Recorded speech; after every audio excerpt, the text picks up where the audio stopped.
Welcome to ABC campus. आज हम IFRS 15 के टॉपिक से रिलेटेड पिफा की विंटर 2020 के अटेम्प्ट से एक पास्ट एग्जाम का क्वेश्चन डिस्कस कर रहे हैं जिसका टाइटल है आबिद ग्रुप। तो क्वेश्चन की डिटेल ये है कि Abid group is a diverse construction group on 1 January 2019। It won a 3-year contract to construct an intra-city dedicated bus tracks for a total price of 350 million.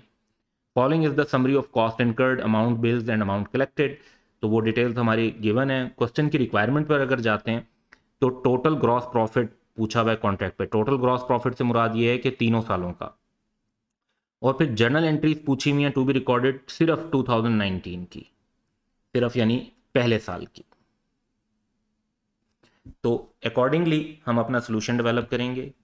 तो पहले हम पार्ट ए की तरफ चलते हैं और टोटल ग्रॉस प्रॉफिट की बात करते हैं जो कॉन्ट्रैक्ट पर है। तो सबसे पहले टोटल रेवेन्यू हमारा कितना है। टोटल रेवेन्यू जो है हमारा क्वेश्चन के अंदर गिवन है 350 मिलियन।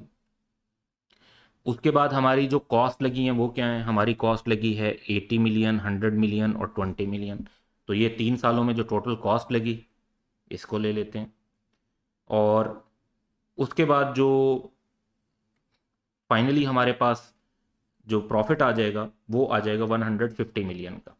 अच्छा, यहाँ पर अगर आप ये देखें कि 2019 में अगर इन्होंने एस्टिमेटेड ग्रॉस प्रॉफिट की बात की होती तो वो थोड़ी डिफरेंट कहानी होती, क्योंकि 2019 में आपको जो लग रहा था कि आपकी कॉस्ट लगनी है वो 200 मिलियन नहीं, वो 230 मिलियन लग रहा था। यानी एस्टिमेटेड कॉस्ट टू कंप्लीट का जो है ना वो कम्बिनेशन ज़्यादा था। तो क्वेश्चन में यहाँ स्पेसिफिक नहीं है कि वो टोटल 2019 के एंगल पे जानना चाह रहे हैं या ओवरऑल कॉन्ट्रैक्ट में जानना चाह रहे हैं, तो हमने इसलिए इसको ओवरऑल कॉन्ट्रैक्ट पर कैलकुलेट कर दिया।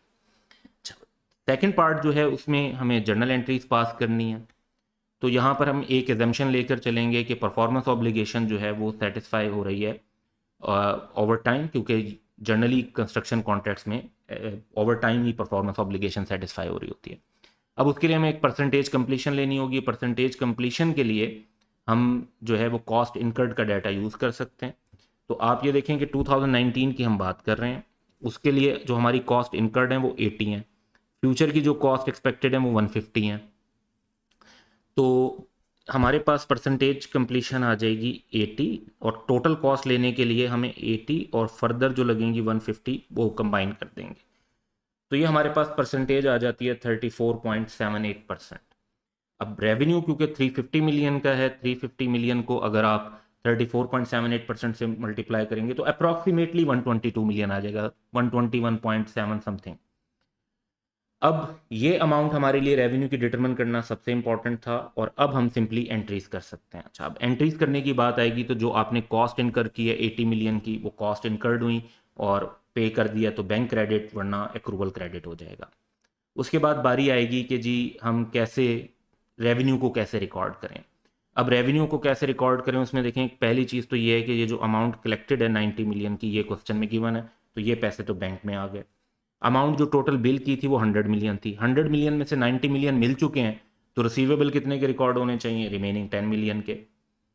फिर आपका जो रेवेन्यू है वो टोटल रेवेन्यू तो 122 मिलियन है, उसमें से आपने 100 मिलियन बिल किया, जो बाकी बिल नहीं किया 22 मिलियन वो कॉन्ट्रैक्ट एसेट है और रेवेन्यू टोटल 122 मिलियन से क्रेडिट होगा। तो इस तरीके से आप देखें कि आपके डेबिट और क्रेडिट इक्वल हो जाएगा।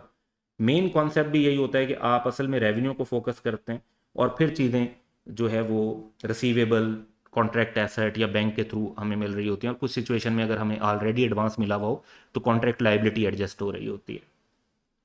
सो ये एक सिंपल सा क्वेश्चन था जिसमें हमें जर्नल एंट्रीज बनानी थी। That's all for today.